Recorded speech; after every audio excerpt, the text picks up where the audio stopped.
तो धम्मठ वर्ग का पाठ हम कर रहे हैं। विशाल जी उसमें अपने रिफ्लेक्शन हमें भेज रहे हैं साथ में। तो धम्मठ वर्ग का मतलब है न्यायपूर्ण और जो धर्म के अनुसार कार्य करते हैं।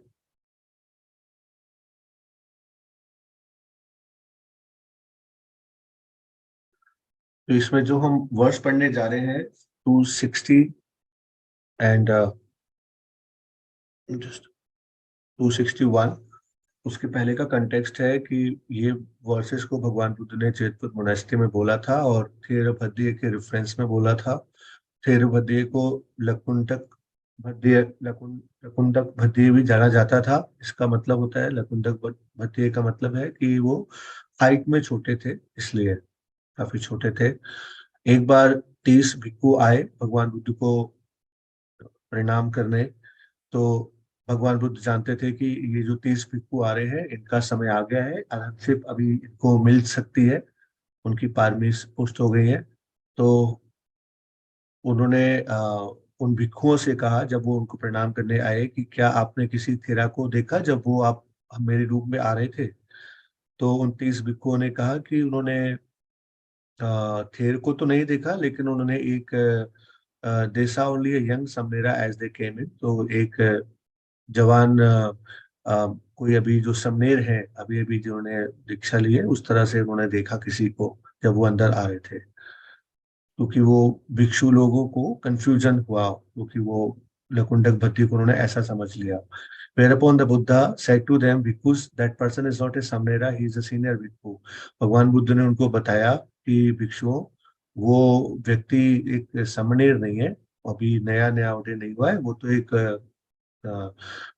सीनियर भिक्खु है। और जबकि वो वैसे तो देखा जाए तो बहुत ही साइज में छोटे दिखते हैं और वेरी अनअज्यूमिंग, मतलब बहुत ही विनम्र है, अननोटिस्ड रहते हैं, अपने आप को अननोटिस्ड रखते हैं। And I do say that one is not a Thera just because he is old and looks like a Thera. Only he who comprehends the Four Noble Truth and does not harm others is to be called a Thera। तो मैं ये कहता हूँ कि एक व्यक्ति थेरा इसलिए नहीं क्योंकि वो बूढ़ा हो गया है, या फिर वो थेरा जैसा उसका वेशभूषा है, वो दिखता थेरा जैसा है, उससे थेर नहीं बन जाते। थेर तो वही बनता है जो चारों आर्य सत्यों को समझता है और दूसरों के प्रति कोई हिंसा नहीं करता, उसको मैं थेर कहता हूँ। और ऐसा कहकर भगवान बुद्ध ने इन वर्सेस को फिर बोला। तो बेसिकली इस स्टोरी में यही था कि वो भिक्षुओं को यही समझा रहे थे कि थेर बनने के लिए क्या कंडीशंस है, और age is not just a necessary condition. Age and may be the outer वेशभूषा। तो वर्सेस है, बुद्ध वर्सेस का नाम है बुद्ध रक्षित थेरा। नातेन थेरो सो होति ये नस्य फलितं शिरो परिको वयो तस्य मोग जीर्णोति उच्यति। यम हि सच्चं च धम्मो च अहिंसा संयमो दमो सावेवन्तमलो धीरो धीरो इति पवुच्यति। वर्स नंबर 260 बोलता है कि a monk is not elder because his head is gray, he is but ripe in age and is called one grown old in weight। तो कोई भिक्षु इसलिए सीनियर नहीं बन जाता क्योंकि आई मीन वो उम्र में ज्यादा है, एंड या उसके बाल पक गए हैं मे बी। और उसको तो यही कहा जा सकता है कि वो बूढ़ा हुआ, लेकिन वो व्यर्थ में ही हुआ है बूढ़ा। और फिर वर्स नंबर 261 में कहा गया है कि one in whom there is truthfulness and virtue, inoffensiveness, non-harming, restraint and self-mastery, who is free from defilement and wise, he is truly called elder। तो जो थेर शब्द है, जो एल्डर्स हैं, उनको किनको कहा जा सकता है? जिनके अंदर सत्य है, धर्म है, शील है, और अहिंसा है, संयम है, और दम मतलब रेस्ट्रेन करना अपने आप को, और जिन्होंने अपने आप को वंत मलों से मुक्त कर लिया, डिफाइलमेंट से फ्री कर लिया, और साथ में जो धीर है, यानी कि जो बुद्धिमान है, धैर्यवान है। अगर ये सब क्वालिटीज हैं तो उसको मैं वास्तव में थेर कहूंगा।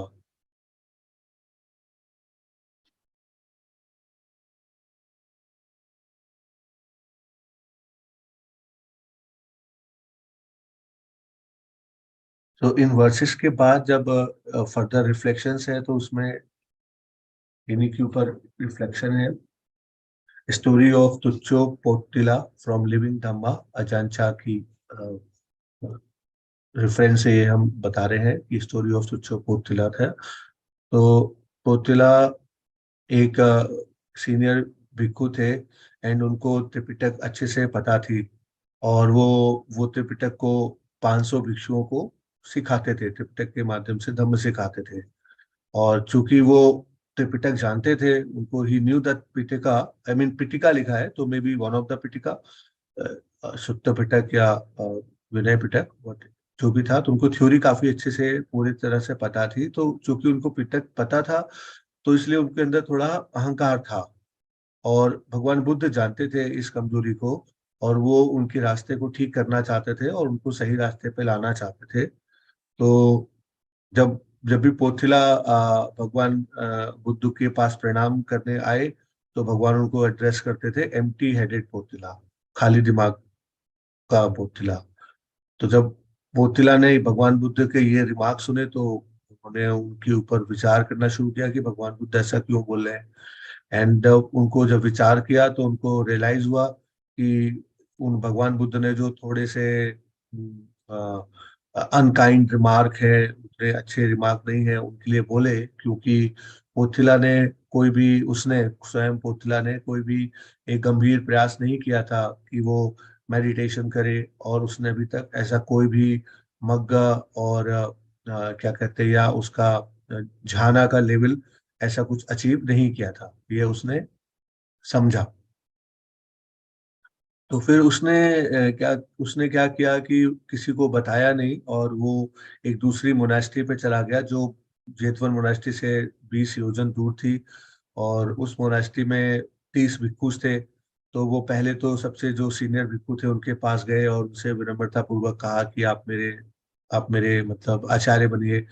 लेकिन वो जो थेर थे उन्होंने, तो उनका भी मर्जी थी कि इसको और अभी थोड़ा विनम्रता चेक करते हैं, हम्बल करते हैं फर्दर। तो उन्होंने उसको आगे बढ़ा दिया कि नहीं, आप मेरे से नहीं, जो मेरे से थोड़ा नीचे वाले भिक्खु हैं, उनसे पास चले जाइए। फिर वो उस भिक्खु ने भी उनको आगे बढ़ा दिया। उन्होंने बोला आप मेरे से नहीं, नेक्स्ट वाले से आचार्य बनने के लिए बोलिए। तो ऐसे करके उनको घुमाते रहे लोग, और तब तक घुमाया जब तक कि वो एक 7 साल के अरहंत समनेरा के पास नहीं गए। वो समनेर भी थे यानी अभी, और अभी वो अरहंत भी थे साथ में। तो 7 साल के बच्चे थे, तो उनके पास तक गए। तो तब वो जो यंग समनेर थे, जो उन्होंने उन्होंने उनको एज ए शिष्य स्वीकार कर लिया। और बस कंडीशन लगाई कि पोथिला उनको आज्ञाकारी होंगे, उनके सारे जो भी वो निर्देश देंगे उसके लिए। तो सेट द डिवाइस टू पोथिला। अब उसके बाद वो जो समनेर थे उन्होंने पोथिला को बोला, जो समझाया वो समझाया कि सर, जैसे कि एक चींटी की बांबी, हम लोग बोलते हैं चींटी की बांबी हो, उसमें 6 होल हो, और एक कोई छिपकली है वो उसमें से जाना चाह रही है। तो अगर कोई उस छिपकली को पकड़ना चाहता है तो उस 6 होल में से 5 होल को तो वो बंद कर देगा ऑलरेडी, केवल एक होल को छोड़ेगा। और जब वो छिपकली उस होल से घुसेगी तब उसको पकड़ सकता है वो। तो प्रिसाइसली इसी तरह से आप भी करिए कि जो 6 सेंस डोर्स हैं उसमें से 5 को तो बंद कर दीजिए, और केवल एक डोर जो है उस पर ध्यान लगा के रखिए, वो माइंड सेंस डोर है। तो पोथिला ने कहा let that suffice good sir, said he, and concentrating his attention on the material body he began to meditate and was soon established in arhanship। तो पोथिला ने बोला ये बहुत पर्याप्त बताया आपने, बहुत ही उचित है इतना मेरे लिए। और फिर उसने इसी प्रकार से ध्यान लगाना शुरू किया अपने शरीर के ऊपर, काया के ऊपर, और जैसा उसने कहा था। और इस प्रकार उसने जल्दी ही अरहंतशिप को पोथिला ने प्राप्त कर लिया। एंड नीचे एक कमेंट लिखा है विशाल जी ने कि above story has been averaged and is also in DHP verse 282। तो ये स्टोरी शायद वर्ष नंबर 282 में भी आती है, और थोड़ा सा बड़ी स्टोरी है, इसको उन्होंने थोड़ा सा संक्षिप्त में किया है। तो तुच्चो पोतिला की ये स्टोरी थी। Then further Observing the mind is like this: closing of the eyes, ears, nose, and body. Nose, tongue, and body. We leave only the mind. To close off the senses means to restrain and compose them, observing only the mind with sati sampajanya. In the above, Ajahn described the practice of satipatthana as a basis of mental purification. As we know from the canon, this also forms the foundation of samma samadhi, which gives the mind the stability to eventually see the Dhamma. तो अजांचा के reference से हम जान रहे हैं कि क्या करना है, तो माइंड को कैसे ऑब्जर्व करना है। तो जो पहले पांच सेंस जो रहे, चक्षु, कान, नासिका, जिह्वा और काया, इनकी तरफ से अपने सेंस कॉन्टेक्स्ट को खत्म कर लीजिए। और to close off senses means to restrain compose them, उनके प्रति संयम बरत लीजिए, उन सबके प्रति, जो भी पांच सेंस हो रहे, और फिर केवल मन को आप ऑब्जर्व करिए सती संपजन के साथ, माइंडफुलनेस के साथ। और इसमें जो अजानचा कहना चाह रहे हैं बेसिकली वो सती पठान की ओर ही उनका इशारा है कि सती पठान के माध्यम से हम अपने चित्त को शुद्ध कर सकते हैं, करना चाहिए। एंड और साथ ही ये भी है कि हमारे को जो भगवान बुद्ध की शिक्षाएं हैं, उनसे पता चलता है कि ये सती पठान के माध्यम से हम सम्मा समाधि के लिए एक आधार बना लेते हैं। और सम्मा समाधि ही है जो कि हमारे मन को इतनी स्टेबिलिटी देगी कि हम उसके बाद जो धम्म है, जो प्रज्ञा है, उसको जान पाए, धम्म को जान पाए।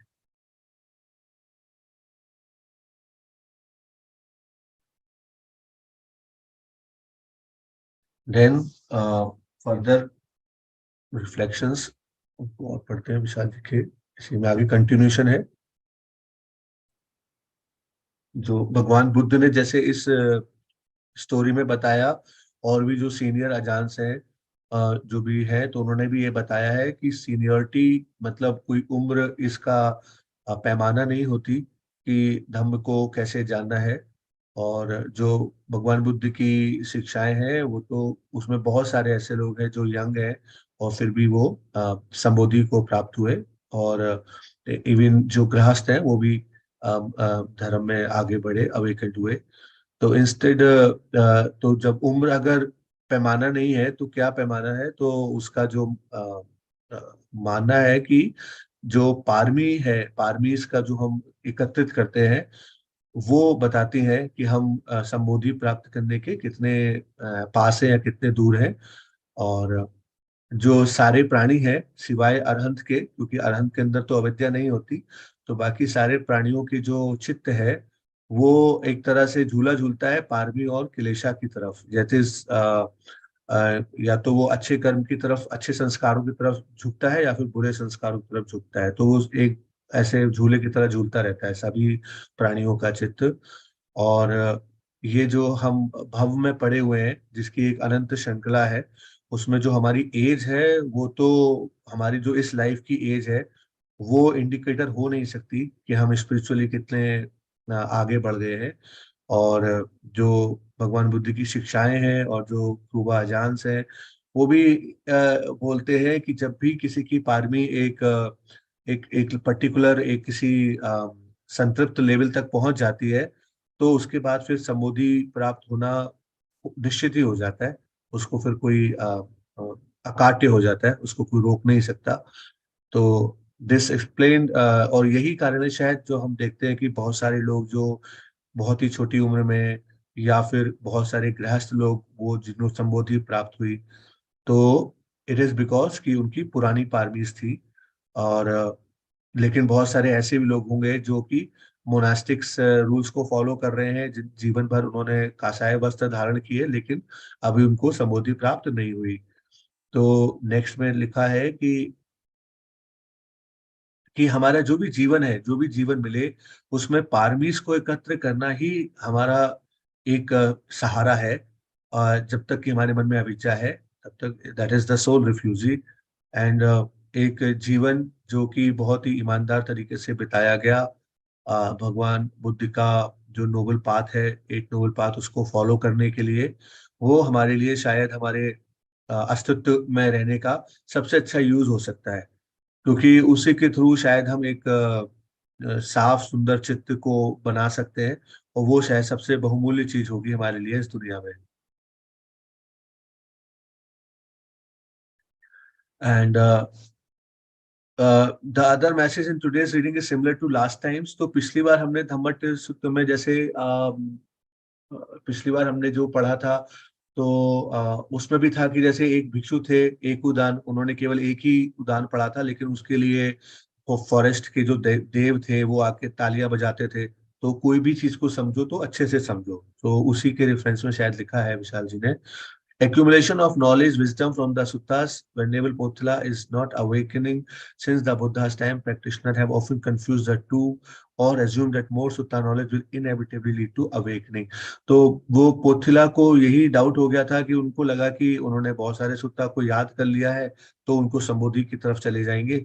और आई थिंक कि भगवान बुद्ध के समय से ही बहुत सारे साधकों को ऐसा कंफ्यूजन रहता है कि सुत्ता को याद कर लेना और उनका अभ्यास करना, इन दोनों में कंफ्यूज रहते हैं वो सोचते हैं कि ज्यादा याद कर लिया तो वो संबोधि की तरफ जाएंगे, और अभ्यास ना किया हो तो भी चलेगा। और लिखा है, it has been said that wisdom gathered from studies like a mathematical asymptote that can approach but never quite touch emptiness. The कृपा अजान teach it's only a balance of the path factor that dhamma can be seen. तो एक asymptote mathematics में हम लोग graph बनाते हैं, तो वो ऐसा होता है कि वो एक्सिस को कभी टच नहीं करता, उसके बस पास ही पास जाता रहता है, लेकिन उसको टच नहीं करता कभी भी। तो ऐसा कहा गया है कि अगर हम केवल अध्ययन के माध्यम से जो प्रज्ञा जानेंगे वो उस मैथमेटिकल एसिम्प्टोट की तरफ है कि हम उससे उसके नजदीक तो पहुंच जाएंगे, जो भी एम्प्टीनेस है, अ, अनित्य दुख अनंत वाली बात है, तो उसकी तरफ जाएंगे तो सही, लेकिन केवल अध्ययन से समझ नहीं पाएंगे। और जो कृपा जान से उनका कहना है कि अध्ययन के अलावा हमारे को balance of the path factor, तो जो भी आठ समा 8 नोबल पाथ में जो सारे फैक्टर हैं, उन सबको बैलेंस में रखना, संतुलित करके चलना बहुत जरूरी है, तभी हम धम्म को समझ पाएंगे। एंड जो संबोधि है वो बेसिकली शील समाधि और प्रज्ञा, इन तीनों को जब हम पुष्ट कर लेते हैं उसके उसके बाद का फल होता है। तो कृपा आचार्य ने हमें साधकों को एडवाइस किया है कि हम देखें कि हमारी कौन सी पारमी या हमारा कौन सा आठ अष्टांगिक मार्ग में कौन सा फैक्टर है जिस पर हमें वर्क करना है, और उस पर हमें आगे साधना करनी है। So this is an important teaching about balance. तो ये इस प्रकार से हमें संतुलन को बनाना है। फिर चूंकि पारमिश की चर्चा हो रही है, तो पारमिश की एक लिस्ट दे दी है कि खुद्दक निकाया में जो है वो 10 पारमिस इस प्रकार है। दान, जिसको हम जनरोसिटी एंड शील, नेखम, पय्या, वीर्य, खांति, सच, अधिष्ठान, मेत्ता, उपेक्षा। तो दान देना और शीलों का यानी कि गुणवान रहना, मोरालिटी नैतिकता का पालन करना, और त्याग की पारमी होती है। देन प्रज्ञा की पारमी है। देन वीर्य यानी कि एनर्जी, हमारे एफर्ट्स की पारमी है। खांति, खांति परमम तपोते तिखा, बहुत बड़ी पारमी है ये, धैर्य रखने की। सच्च पारमति, ईमानदार रहने की, ट्रुथफुल रहने की। अधिष्ठान पारमी मतलब संकल्पित रहने की, अधिष्ठानों को करने की। मेत्ता, सबके प्रति गुडविल। एंड उपेक्षा, equanimity. So the accumulation of farming is not only from an intellectual turning towards these qualities, but require the development of the 37 Bodhipakya Dhammas or the threefold practice of Sila Samadhi Panya. Thus, the level of farming grows as the practice progress and the mind gets purified. तो ये अब जो accumulation है 10 पारमियों का, इसको बौद्धिक रूप से नहीं करना है, इंटेलेक्चुअली ऐसा नहीं कि इनको पढ़ लेना है केवल, बल्कि इनके लिए हमें जो 37 बोधिपक्य धम्मास हैं, या फिर हम सील समाधि प्रज्ञा की एक कंबाइंड प्रैक्टिस करते हैं, उनको भावित करना होगा। और जैसे जैसे हम भावित करेंगे वैसे वैसे ये पारमीज बढ़ेगी, और वैसे वैसे हमारा चित्त शुद्धता की ओर बढ़ता जाएगा। तो this was the presentation by Vishalji. So now, Vishalji, you may want to say something, or if other people want to have some remarks, then they are welcome. Thank you, Nikhilji.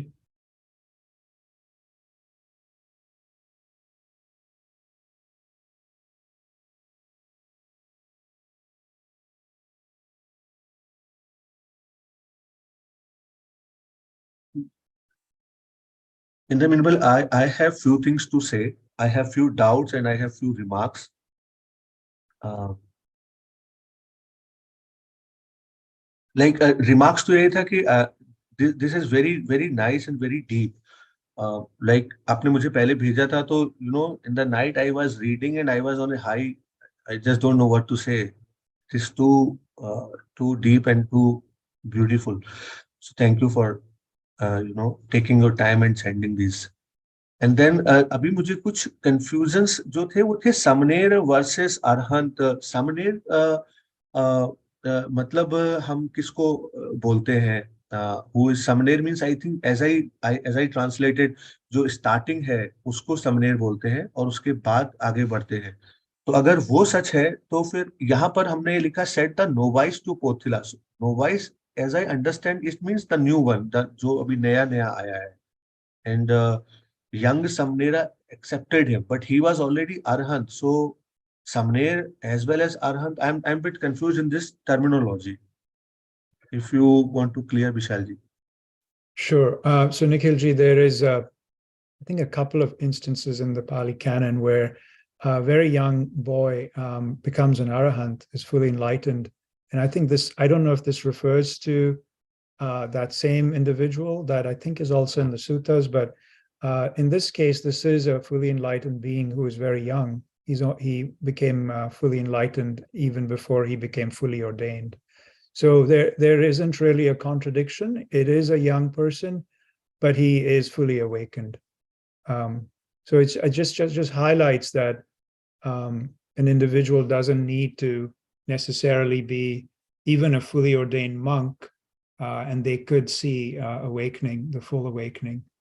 And I think this story highlights how we have this very senior bhikkhu who is an expert, a pariyati expert, but he was instructed by this very young child who's fully enlightened. And actually, I abridged it in the story, but a part of the story when it starts is this young monk actually forces this older monk to, in a way, humble himself by going into the dirt and following whatever he told him to do. Just wanted to make sure that he was actually open to being given instruction by this young boy. So yeah, he is a young boy who's fully awakened. So there's term like anagariko, then samanera. I mean, what is that chronology? What is that hierarchy? I am not trying to. So the samanera is a person who has not yet received the full ordination. So it's somebody who wears white. Anagarika is somebody, I think, who has the 10 precepts and does wear the robes. And then you have Upasampada, which is the full ordination.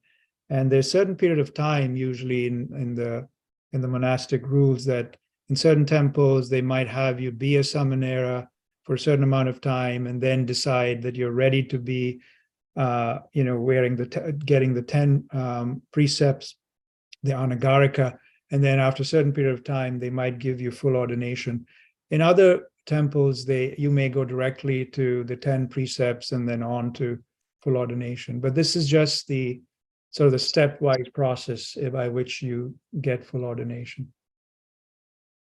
Okay. So samanera is the starting point, then you go to anagarika, and then you go to upsampaja. As far as I understand, that's the steps that are followed. But like as I said, in some temples, they will allow you to do full ordination right up front, or they may only have you do the second two. But yes, if you wanted to do it in the 3-step manner, that's usually how it goes. In Thai tradition, they have anagarika basically means who has left the home, and samanera means who has been formally given the oak of the robes. So samanera is a white dressed layperson. Then samanera anagarika is a white dressed layperson, and was preparing to enter the monastery. So he's given, in Thai, they give him some time, usually up to 1 year, to remain samanera, and then see that he's fit to enter the ordination process. So the first level ordination is samanera. That samanera in English is called novice. That's the only reason. That's the problem of language, really. And then after Samanera now he's interacting with the monks, And as a Nagarika, he's getting instruction, but he's mostly doing service work in the monastery. As Samanera also will be serving, but he'll have an opportunity to sit with the monks. And then the community decides whether when the Samanera is looking at his behavior, his interpersonal relationships, and his progress in the Dhamma, then the abbot of the monastery will get the opinion of all, whether he is fit to live in the community. And when they say yes, then he is ordained as bhikkhu. That is the Upasampada, as Vishal said. So I've seen the two levels, Nagarika of Arpan, and then Samanera of his becoming Samanera and getting the name Mahapanna. And then full ordination. That I will go because of COVID. So these 3 steps are done. Okay, sir. Okay. So the bottom step is Anagarika, then Samanera. Okay. Yeah. So I'm sorry, I guess I was wrong about that. It sounds like the Samanera is not the white robed. It's the Anagarika. Thank you, Professor Darji.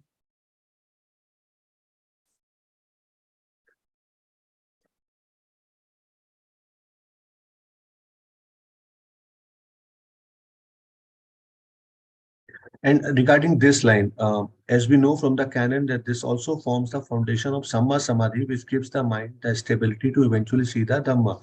So, Samma Samadhi, what is the foundation for Samma Samadhi? You are referring to Satipatthana, or you are referring to, yeah, I think, yes, I was just confused. Like, you are just referring to Sati Sampajanya or Satipatthana, or both are actually interchangeable terms?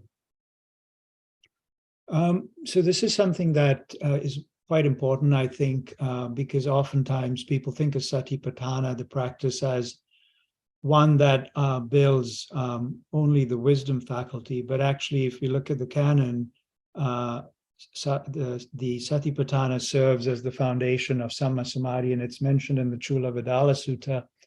Also other parts in the canon, and in fact, one of the main disciples of the Buddha, Anuruddha, was supposed to who had, very, very strong samadhi. If you listen to or read what he says about what was the basis of his samadhi, he actually says it's the Satipatthana. So it's basically, as I understand it, the Satipatthana is a very potent method by which to silence the hindrances in the mind. And once the hindrances in the mind are silenced, then the mind inevitably sort of goes into a state of samadhi. And in fact, the way that in the Buddhist terminology, Samma Samadhi is samadhi that's associated with right view. And the Satipatthana is a significant part of that development of right view.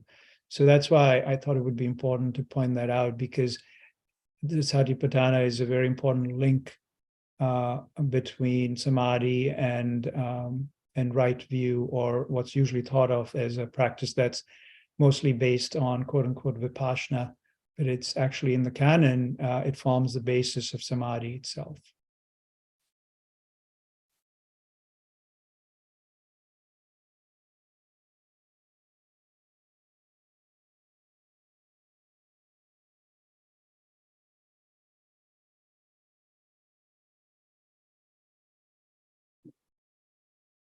Nikhilji, does that answer your question?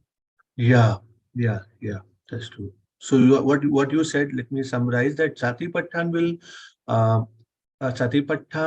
practicing Satipatthana will help us moving towards the right view, and it will you said it will calm the hindrances, and that will help us to further our progress in Samma Samadhi. That's what you said, right?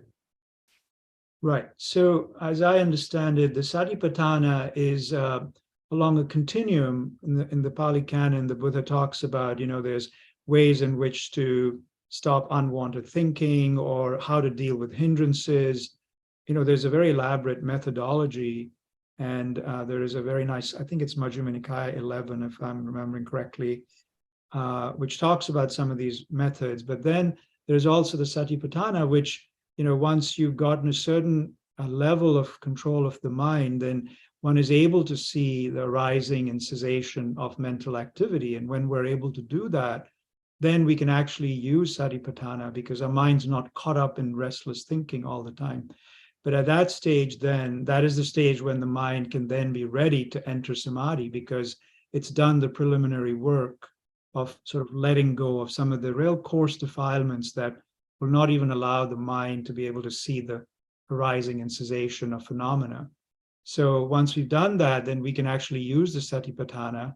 And as we see the rising and cessation of mental phenomena, that does build wisdom, because it makes the mind see the transient nature of things, and can then also help the mind see how they clinging to them causes suffering, and finally can also help the mind see the the anatta. But also what happens with this process, as I understand it, is, and it's in the Satipatthana in a refrain that's repeated after every section, where the observation of these mental phenomena can happen once the mind becomes trained. It happens very, very quickly, like in seconds, microseconds. So there's not like the mind is, that the awareness is sitting there thinking, okay, now this is arising, this is ceasing. The learning or the wisdom is now strong enough that it just sort of goes through the mind, the mental phenomena. And then that's the stage when the mind can then sort of let go in a very natural way and enter samadhi. And then that forms the basis of samma samadhi. And that's why it's samma samadhi, because it's not based on just sort of a pure suppression of mental phenomena, though that may occur at a very early stage in the practice. But then it's more based on the wisdom faculty that allows the mind to let go of mental phenomena rather than trying to repress or suppress them. And therefore, then the unification that occurs is more natural and is more easy in a way. And I don't want to say easy, but yeah, it's samma samadhi as the Buddha described it. That's how I understand it. No, it makes total sense. Yeah, perfect. Very nice. Because sometimes what we cling to some our mental definition of satipatthana, but you explained it rightly. Yeah. Thank you. Thank you. Very beneficial. You're welcome.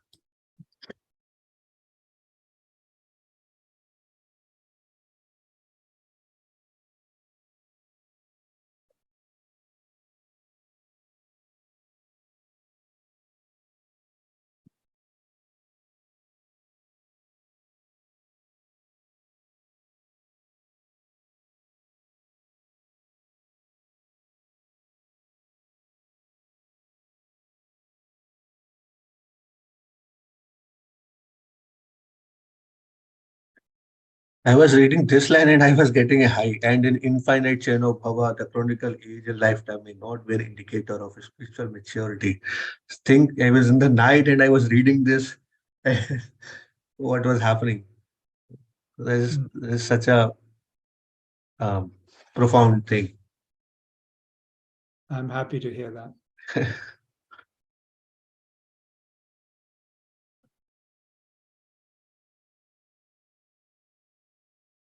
I will say that what is in the last paragraph of the next page, right there, that one, yeah. There's something that I've experienced a lot with the teachers. They talk about this quite a lot, about to assess which of their path factors need more work, and what paramis are deficient, because the process actually is quite impersonal at a certain level. In the absence of a self, as the Buddha described, it's really just a flow of parami. So it's an ignorance filled in with the parami, because we're constantly creating a self and holding on to things. But they do describe that, they do teach that in quite detail, that like, for example, one of the things that's very dramatic, I thought, is in the modern world we have these minds that are overly developed and intellectualized, and so what comes naturally to us is analysis and reading and all that, and they'll always say, go and practice stillness, because they know that that is the quality in the mind that's deficient, and so they encourage that. And in my own experience, that advice has been very helpful, to try to do something that comes less naturally or less easily in some ways, is what I think benefits a particular person. Like some people have very, very natural samadhi, they can attain it. And in Thailand, you see that quite more frequently. And then I think for those individuals, it's the understanding of the three characteristics that is probably more difficult. But I think that for most modern people, maybe the problem often can be the problem of unification of the mind. So they do talk about that quite a bit. They encourage us to work on those aspects of our own mind that might need more work.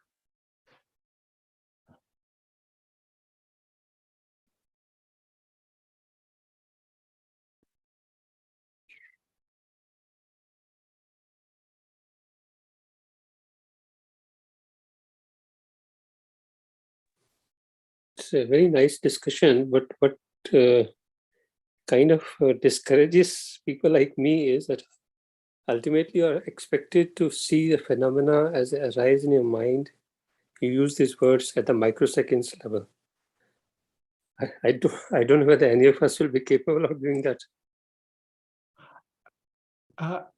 I guess this came up once before with Rajendraji had said something similar, and I really think that maybe that's why I put in that line about the infinite bhava, because I think when we think of that, we're thinking of it in a very strongly developed self, and we think, oh, I have to do it in this life. And this is something that I learned from my time in Thailand, is they talk about it as, don't think about it that way, just do the work and don't worry about it. And one of the things that I personally thought was very encouraging, that I hear often, is they say that the fact that you are drawn to this teaching means that you have in prior existences already, understood it, worked with it, been involved with it. And so just keep working at it and don't worry about it, because it's all about the parami. And once the parami accumulates to a certain level, things will happen on their own. And like, I think in the canon also, it talks about that, is it doesn't matter whether you want awakening or not, as long as you're doing the work, it'll happen. And also on the other hand, you may want awakening, but if you're not doing, it won't happen, so I think it's sort of like that. I think and that's why Kanti is a big one, to be patient. Yeah. I hope that was encouraging. Sure, thanks a lot.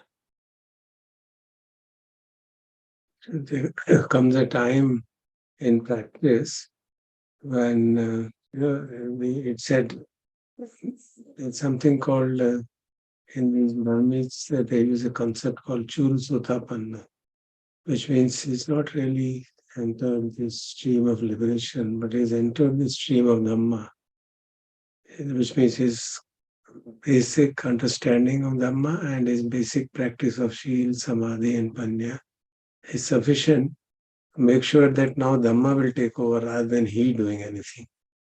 So Dhamma takes over, and then, which means the law of the nature takes over, and then you're naturally guided to do the right thing at the right time. So we don't get worried in our normal natural way that so much in quantity has been reduced and so much remains, and it doesn't happen that way. The things just flow, even if they say, even if you're not able to follow the formal routines and methods and times, you're trapped in some activity of some kind. Still, since the basic ingredients have been, basic reaction has been started, if I may use a chemical term, once the reaction has started, it will reach its culmination naturally. That's all. So the key thing is to really develop those 5 faculties to a reasonable extent. So once you develop those 5 faculties to a reasonable extent, everything else will follow automatically. It just takes over, Dhamma takes over. In theistic tradition, they say that after a certain time, it is the beauty of the nature or the God to make you free rather than your duty. So you better give up. We give up our effort in that sense of self, and then let the nature take over.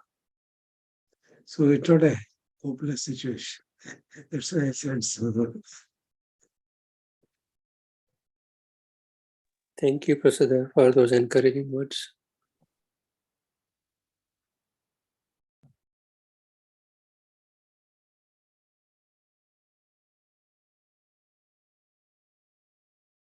All point I think so I want to make. I think so जो दोनों verse में ये ऐसा लग रहा है जैसे prescription is for each individual is a different one actually. I mean जरूरी नहीं कि बहुत सारा टेक्स्ट पढ़ा है तो ही हो जाएगा या फिर बहुत कम पढ़ा है तो ही हो जाएगा. तो हमारी अपनी प्रैक्टिस में हम क्या ला रहे, that is I think so. Yeah. जैसे कहा ना, self-observation is very important. You can look at it from positive aspect of karma, you can look at it from the negative aspect of defilement. What is it that is most prominent sankhara in me, which I should handle? So if you focus on that, and the path becomes, बीच में अगर हम review करते रहे ना, इसीलिए मीमांसा की बहुत आवश्यकता कही जाती है. We review what have we been practicing and कौन सी ऐसी चीज है जो बार बार हमको आके इरिटेट करती है, दुख का कारण बनती है. Then we can work on it. And the second other aspect of the same coin is which of my 10 paramis is weak. It could be even such a simple thing as dana.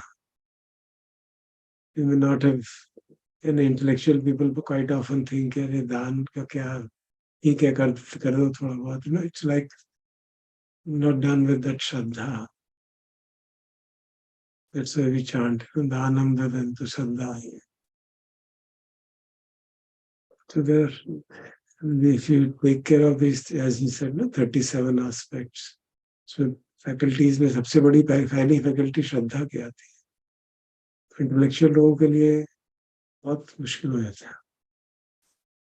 हमारे जो western मित्र हैं वो काफी बताते रहते हैं कि वो थोड़ी दिक्कत की चीज हो जाती है. तो Shraddha is seen in a not in a very modern logical way of working. तो इस तरह की चीजें भी कई बार हमारे लिए एक बंधन बन जाती है. We have to see for ourselves कि भाई कहाँ पे हमारी कमी है.